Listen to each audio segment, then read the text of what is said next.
ভগবান শ্রীকৃষ্ণ লক্ষ্মী দেবীকে বললেন, শ্রীমদ্ ভগবদ্ গীতার ৩য় অধ্যায় পাঠ করলে কী ফল লাভ হয় সেই গল্পই আমি আজকে বলছি। ভারতবর্ষে জনস্থান নামে একটি শহর আছে। সেই শহরে জড় নামে এক ব্রাহ্মণ বাস করত। সে ব্যবসা বাণিজ্য করে প্রচুর সম্পত্তি করেছিল। সে জাতিতে ব্রাহ্মণ ছিল, কিন্তু সে ব্রাহ্মণ হলেও কোনোদিন পূজা পাঠ করত না, বরং সে মদ মাংস খেত আর বহু নারীতে আসক্ত ছিল। দিনের শেষে সে নিয়মিত জুয়া খেলত এবং ক্ষণিকালয়ে গমন করত।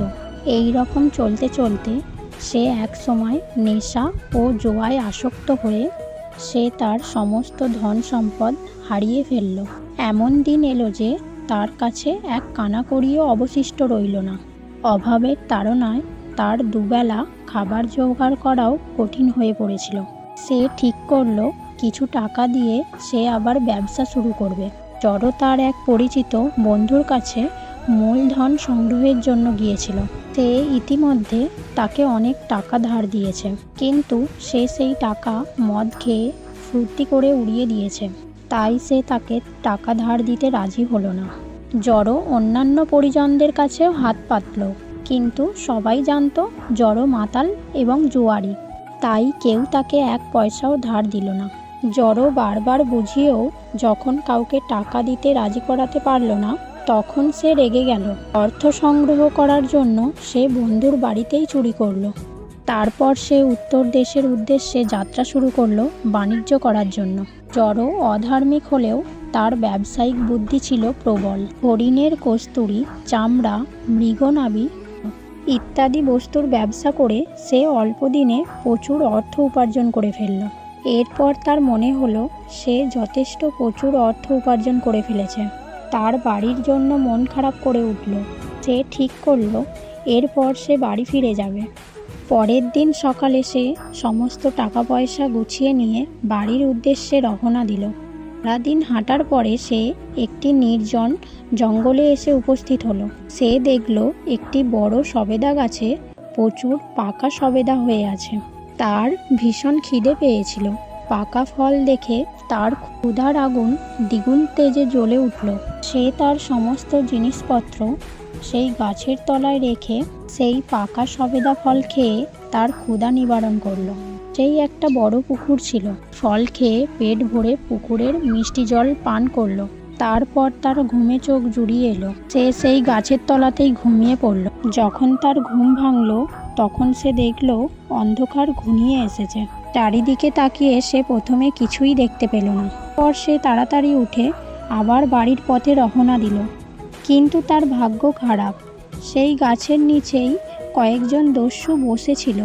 তাড়াহুড়োয় জড়োর কাছে থাকা স্বর্ণ মুদ্রাগুলো ঝনঝন করে উঠল। সেই শুনে দস্যুরা চমকিত হয়ে গেল। দস্যুদের সর্দার বুঝতে পারল এ বিদেশি বণিক, এর কাছে নিশ্চয়ই অনেক স্বর্ণ মুদ্রা আছে। সেই শব্দই কানে বাজছে। সে তার সঙ্গীদের সব ইশারা করে বুঝিয়ে দিল। তারপর অতর্কিতে ওর ওপর আক্রমণ করলো। জড় প্রাণপণ চেষ্টা করলো তার অর্থগুলি বাঁচাতে, কিন্তু সে দস্যুদের সাথে পেরে উঠল না। দস্যুরা তার কাছ থেকে সব কিছু কেড়ে নিয়ে তাকে হত্যা করে ওই গাছের নিচে তার দেহটি পুঁতে দিল। জড়োর একটি পুত্র ছিল।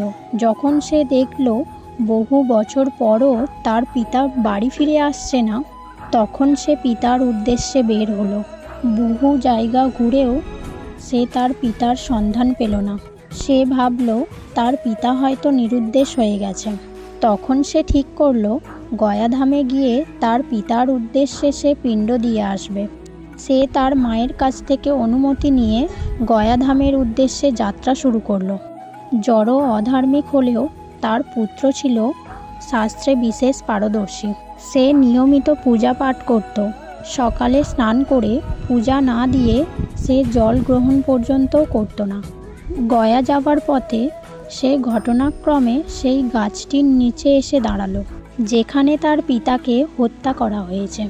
দৈবক্রমে সে আজ ভাবল এখানেই সে আজ বিশ্রাম করবে। তারপর সে পাশের জলাশয়ে স্নান সেরে সে গীতার ৩য় অধ্যায় পাঠ করতে লাগলো। জড়ো মৃত্যুর পরে প্রেত হয়ে সেই গাছেই বসবাস শুরু করেছিল। সে দেখল তার পুত্র ভীষণ মনোযোগ দিয়ে কিছু একটা আবৃত্তি করছে। সে কান পেতে শুনতে লাগলো। শুনতে শুনতে যখন পাঠ শেষ হলো, সে হঠাৎ আকাশ থেকে এক উচ্চ শব্দ শুনতে পেল। সে দেখল এক দিব্য পুরুষ আকাশ থেকে রথে করে নামছে। তার গায়ের রং কাঁচা সোনার মতো উজ্জ্বল, দেহ স্বর্ণালঙ্ক দ্বারা ঢাকা এবং সুন্দর বস্ত্র দ্বারা আচ্ছাদিত। সে এসে জড়োকে বলল, তুমি নিবিষ্ট চিত্রে গীতার 3য় অধ্যায় শ্রবণ করেছ, তাই তোমার প্রেতদশা আজ মুক্ত হলো। তুমি এখন আমার সাথে বিষ্ণুলোকে এসো। জড়ো জিজ্ঞাসা করল, বিষ্ণুলোক কি? কোথায় সেই জায়গা? দেবতা বললেন, বিষ্ণুলোক এখান থেকে অনেক দূরে, ভীষণ সুন্দর সেই জায়গা। নির্মল আকাশ, নদীর জল কাঁচের মতো স্বচ্ছ, সেখানে সর্বদা মৃদু বায়ু বয়, খাদ্যের কোনো অভাব নেই। সেখানে সবাই সুখী জীবনযাপন করে। সাধারণ মানুষ তার স্থূল দেহ নিয়ে সেখানে যেতে পারে না, তবে যোগী ঋষিরা অনেক জপ তপের মাধ্যমে সেখানে যেতে পারে। জড়ো বলল, হে দেবতা, আমার একটি শেষ ইচ্ছা আছে। আমার পুত্র আমাকে এই প্রেতদশা থেকে মুক্ত করেছে। যাওয়ার আগে আমি তার সাথে দেখা করে যেতে চাই। দেবতা অনুমতি দিলেন। জড়ো দেখল তার দেহ দেবতাদের মতো সুন্দর হয়ে উঠেছে। সে তার পুত্রকে দর্শন দিল। তার পুত্র পিতাকে দেখে হাত জোড়ো করে প্রণাম করলেন। জড়ো প্রাণ ভরে তাকে আশীর্বাদ করলেন। তিনি বললেন, প্রিয় পুত্র, তোমার শ্রীমদ্ ভগবদ্ গীতার 3য় অধ্যায় পাঠের ফলে আমার পাপ কর্মের ফলে প্রাপ্ত প্রেত শরীর থেকে আমি মুক্ত হয়েছি। তুমি যে উদ্দেশ্যে বেরিয়েছ তা সফল হয়েছে। এখন তুমি বাড়ি ফিরে যেতে পারো। পুত্র বলল, আমি আপনাকে আপনার প্রেতদশা থেকে মুক্তি দিতে পেরে আমি খুবই আনন্দিত। এখন আপনি আমাকে নির্দেশ দান করুন, এরপর আমি কি করব? জড়ো বললেন, পুত্র, আমার একজন ভাইও খুবই পাপী জীবনযাপন করত। আমার মনে হয় সে নিশ্চয়ই নরকের কোনো এক অন্ধকারাচ্ছন্ন কোণায় কষ্ট ভোগ করছে। তুমি যদি তাকে একইভাবে মুক্তি দাও, আমি বড়ই খুশি হব। পুত্র জিজ্ঞাসা করল, হে পিতা, আমাদের অন্যান্য পূর্বপুরুষেরাও এই একইভাবে নরক যন্ত্রণা ভোগ করছে? পিতা বললেন, হ্যাঁ, তার মতে আমাদের অন্যান্য পূর্বপুরুষ নরকের আগুনে দগ্ধ হচ্ছে। পুত্র বলল, পিতা, আমি তাদের সকলকে মুক্তি দিতে চাই। আমি যদি তাদের উদ্দেশ্যে গীতা পাঠ করি, তবে কি তারা মুক্তি পেতে পারে? পিতা বললেন, হ্যাঁ পুত্র, তুমি যদি তাদের মুক্তির উদ্দেশ্যে গীতার 3য় অধ্যায় পাঠ করো, তবে তারাও তাদের দুরাবস্থা থেকে মুক্তি পাবে। তখন পুত্র বললেন, হে পিতা, যদি আমার গীতার 3য় অধ্যায় পাঠ করার ফলে তারা তাদের কৃতকর্মের ফল থেকে মুক্তি পায়, তবে আমি নরকের সমস্ত বন্দীদের উদ্দেশ্যে গীতা পাঠ করব। আপনি আমাকে আশীর্বাদ করুন। পিতা তাকে মন ভরে আশীর্বাদ করলেন। এরপর তার পুত্র বাড়ি গিয়ে স্নান করে চিত্তে গীতা পাঠ শুরু করল। প্রতিবার গীতা পাঠের শেষে সে নরকের বন্দী আত্মাদের মুক্তি দেওয়ার জন্য প্রার্থনা করতে লাগলো। ক্ষুধা তৃষ্ণা ভুলে দিনের পর দিন সে গীতা পাঠ করতে লাগলো। এইভাবে চলতে চলতে একদিন স্বয়ং নারায়ণ যমলোকের অধিকর্তা যমরাজের কাছে দূত পাঠালেন।